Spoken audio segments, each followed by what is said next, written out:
It did not. I did not. Because it is just like an affirmation I think recognitions are just affirmations that we are on the right track and what we're trying to achieve is actually happening. So, lumaki ba ulo ko? Hindi. Yumabang ba ako? Hindi. I mean, in the very first place is I would be more happier at magyayabang kung ang bansa natin ay nakalampas na sa mga ganitong krisis na nararanasan natin ngayon. You issued a challenge in your speech earlier. Come again. You issued a challenge to all of us. Yeah. What will we do? You saw the film? What will we do? Yes. So what do you want us to do?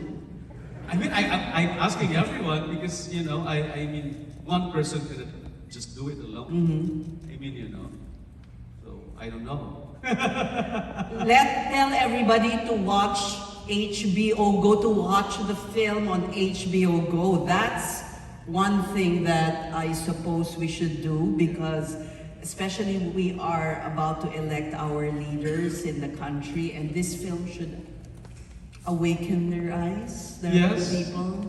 Or open their eyes. reawaken.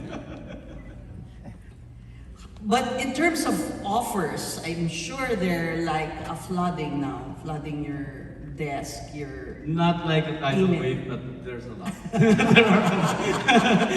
there are a lot. Very challenging ones. Some of them, yes. And good contracts, yes. Great. Yes. So that has changed your life. Or they would have come anyway without your winning. Before the Baltic Cup, these things are actually slowly coming. Mm-hmm. And then after the Baltic Cup, a lot of, yes, Oh yeah, please join in. Let's not make it too formal. Ikaw lang magsalita, then Eric. Yeah. Okay. So, but how did you study the role of the journalist? What prepared you for that role? Did you observe any journalists? So how did you? We grew up watching anchors in television and listening to radio, especially those who are actually 50 years old here and up. I mean, we used to listen to radios. And whether we like it or not, we have some favorites. Somehow, I have a lot of characters in my mind, but I have to make Sisoy a unique character, different from all of them. I tried to get some small nuances from my favorite anchors, but slowly those characteristics of each characters slowly diminish while I'm actually creating Sisoy. And I was a mass communication graduate. I had a radio production. I had another major of mine is TV production. So before I became so busy with the mainstream, I have already also experienced doing it in radio. Mm-hmm. So it was something of second nature to you in a way. Yes, and one thing, usually radio announcers, they play with their voice. Yes. They're sometimes parang, they're so vanidoso with their voice na parang yun yung pang-akit na sa audience. And somehow siguro isa yun sa medyo mahilig akong gawin because I used to do musicals and I really love singing too. Yeah, you had the chance to show off your singing skills. Bigay na bigay. Direct. Thank you, Erik. Let me go to Direct Erik Matti here. I hope you will be as candid as you are in your Instagram account. I'll try. Was the pandemic a big hindrance? I mean, it took, almost 4 years, to finish this film? Well, we had, in the tail end of shooting, we had the last remaining 4 days. And the toughest part is, we've finished the rest of the film except for the last 4 days. The toughest part was, those 4 days was the massacre of Christopher De Leon's car and their co-employees. and then the finale, which is where John hits the car and the shootout happens. So when the pandemic loosened up around July, August, that's around that time, we tried to shoot it. We went to Cavite. And good thing, the last remaining shoots were all exteriors. So it was open, there were no vaccines yet at that time. So there were just 4 crucial shots that you had to finish. 4 major scenes, yeah, that we had to finish. Which is, in the height of pandemic, we have that long road sequence with the guys who's gonna be killed. So there's Christopher there, inside a car. Yes. So we had to be really careful. There's also one scene, the chase scene. And with a child. Yeah. Yeah. Sorry, you were saying before I interrupted you. No, with John also. Yes. John and the children of John. So they were all, we shot it for 2 days, the inside of the car, and even Vandolph, and so it's hard when it's contained inside the car. You had to be very careful and very quick, I suppose. Yeah. What inspired you to do this film? Of course, it's a sequel to, when was that? What year was that? When the first film of... 2012. It took a while for the inspiration to come in. When Dondon and Globe decided that we need to continue doing On the Job, we had to find beyond the first one. We don't want to redo the first one, like a continuation of people coming out of prison, killing. We had to find an inspiration by which to continue the second one. And there were 4 topics that we were choosing from. So one is the gambling sector of the country, the other is journalism, and then we have medical malfeasance, and what's the last one? Journalism? No, there's another one. Anyway, so eventually, it was during the the winning of Trump, where Cambridge Analytica, the news came out on how they were tested in the Philippines prior to using it on Trump for the Duterte winning. That put us on a high alert. Yeah, high alert. And so we started looking into journalism in general, on how it could be manipulated, on how journalists could also be compromised. And eventually we decided, I think this is the way to go. But it took a long time because the shortcut we made really was to talk to, for example, Lotlot about certain characters that they could look up, because we're not journalists, so we're just mostly basing it from how people talk and how people their convictions. And some of our guests here earlier were all the research people that we talked to. Was no longer here, journalists. Ed Lingao was here. The Probe guys, from Probe Production, we talked to them. Rafi Lerma, I think. I don't know if he's still around, but I hope he drinks later. So that's it, yeah. So in the hope of changing society, what is that a motivation that you will, be able to wake people up or make them see an issue, or is it because the topic is just so appealing to you? No. I think Dondon could also attest to it later. We do movies we do entertaining movies. We start with where we don't mean to do like serious art house stuff. We do entertaining movies, but we want entertaining movies that matter, that has insights. That jolt you. Yeah, but we don't want. But what we don't want to do are advocacy films. We don't want to do. It would have been easy for this film to be an advocacy film, because I would just have said what I wanted to say. But instead, we wanted some balance to it. So you have a really straight arrow of a journalist that, looking at you on some parts, you could also be the irritating straight arrow journalist, even if she has so much integrity, right? And then you have someone whom you can judge in the beginning to be, ito talaga, kung The worst. how shall talaga itong reporter na to. But then you see them change, no? And I know that it could only happen in movies, but that's what movies are for, right? We could talk about things and we could show the change in just 2 hours, which we couldn't possibly do in society easily, di ba?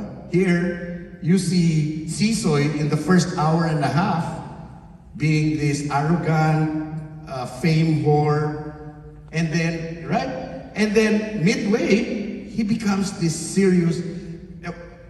I was talking to Cess earlier. Look at the irony of Christopher De Leon and Sisoy. What we all felt was the straight guy, the nicest guy in the room, eventually became the compromised one. Yeah. And here you have him, whom we judge, wala na, hopeless na to. Hopeless na yung journalist na to, itong Sisoy na to, kasi binabayaran siya ng mayor. But then he turns out to be so much better than his colleague who was judging him, no? Yeah. Who looks more respectable than him. Really going to the edge, no?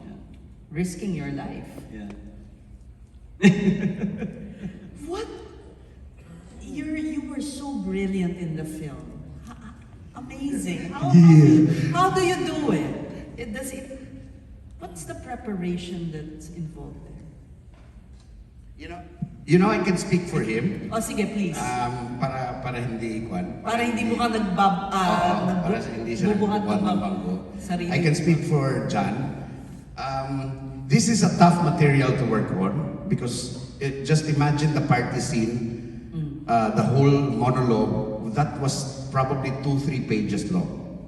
That whole speech with Pedring, that I grabbed the microphone, etc., etc. What you want from your actor is someone who, I just put him on stage. And then when we do rehearsals, I always ask the actors to do cold readings. I don't want them to act. So they go there, they go to their movement. Okay, ready? Because if they have questions, then they'll ask me. But I don't know what he was gonna do.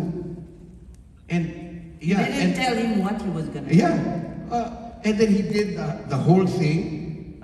He So ano probably has been what are planning you it. there for?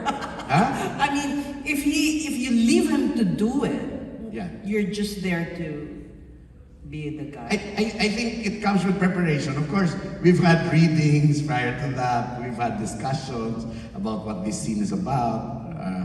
But actually, with monologues like that, you can tell actors like At this Lotlot, point, you at this guys- point, you know what I hate the most with direction is beats. Beat 1, beat 2, beat 3, beat. You know, when you're dealing with a really good actor, you could find the beats will come out because they're savoring the scene and they're making it as real as they could. So that's why he comes in prepared and he surprises you. Like one of my favorite scenes of his is when he comes into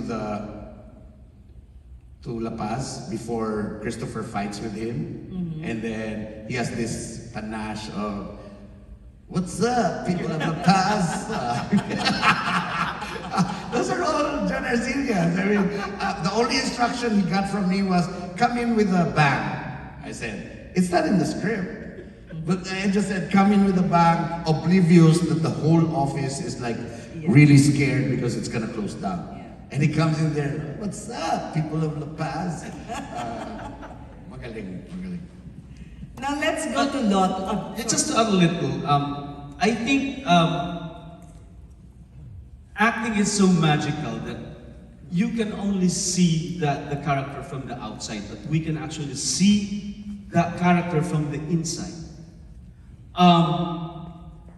The description of Sisoy as a corrupt radio journalist. Did I treat Sisoy as a corrupt radio announcer? No.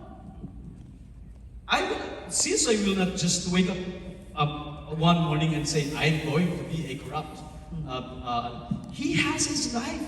He has to live. He is actually the protagonist in his story as a person, as a character, as an actor, even in your own life. You are not the villain. You are not the corrupt. You are fighting for something. And then suddenly, boom, you discover that you are not actually fighting for something, but you're actually fighting for someone. And then you will now realize, and then there's the crisis for the character to decide, or we call it the crux, no? That's the most colorful part of an actor when he has to decide. That is really very colorful. Whether to go with the other way or his way. So I think that is the magic of acting. Amazing. They're the smartest people now in the world, I think. It takes so much intelligence. Let's go to Lotlot. How was it for you to portray an embattled journalist? As mentioned by Direk Erik, when we first met and when he told me about my character, he said, you watch the news, right? Research this person. If I may mention... Shara Zambrano. Yes. Shara Zambrano. So, I started... A good friend and a really good journalist. Yes. And since I also love watching the news, and I grew up watching the news, I'm kind of, I'm a fan. I'm a fan of some anchors as well, like John.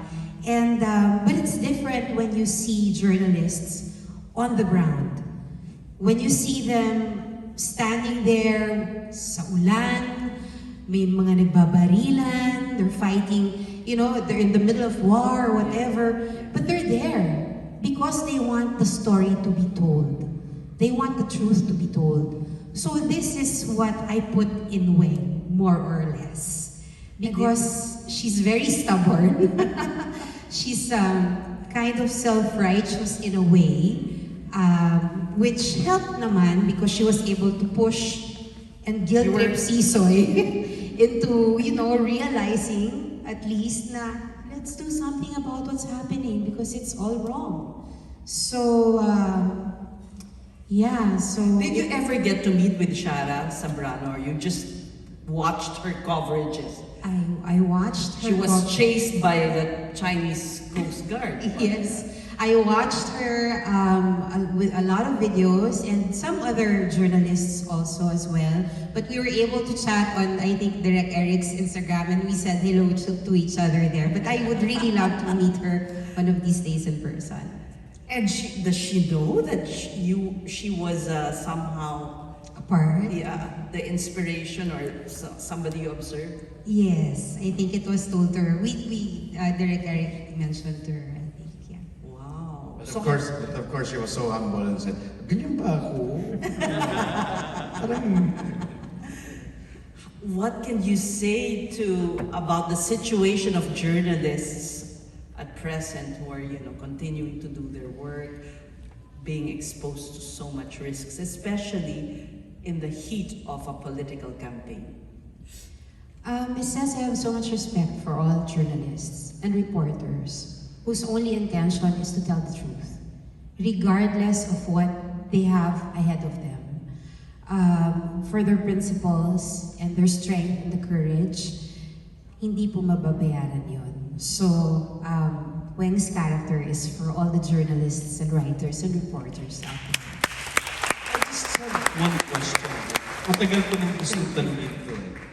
I was a graduate of mass communication, and we usually use this sensationalism as part of our job, like putting the headlines. We have to sensationalize the headline so that we can get the attention of the viewers or the audience. I'm just wondering if those headlines can actually affect the kind of people that we have now, that they're becoming more emotional and not thinkers. Because majority of the people in a society are average to below average, and they don't really think. They just look at the headlines. So meron akong mga instances na nakakapanood sometimes. Ang laki ng headline, and then if you're going to think about it, magagalit ka dun sa subject. Pag pinanood mo yung clips, wala naman siyang sinabing ganun. So you know what? Parang sabi ko, do we still self-regulate as journalists or as networks? I mean, do we still talk about the effect of sensationalism to our people? Because I think that also that really affects the kind of massa that we have now, and who will regulate it. Or clickbait, as they call Yes. it now, because online. Yes, and But on the flip side also of what John is saying, I think journalism also suffered a lot the past few years because of social media. I think their jobs have been endangered by Bullying on social bullying and Harassment. ngayon parang everything is opinion, no? So parang of course partly CNN din medyo very opinionated, di ba? But in general, parang it's hard to be a journalist nowadays because of all these trolls that can just tell you it's not true, fake, right? So it's really hard for your position. It's a different battle.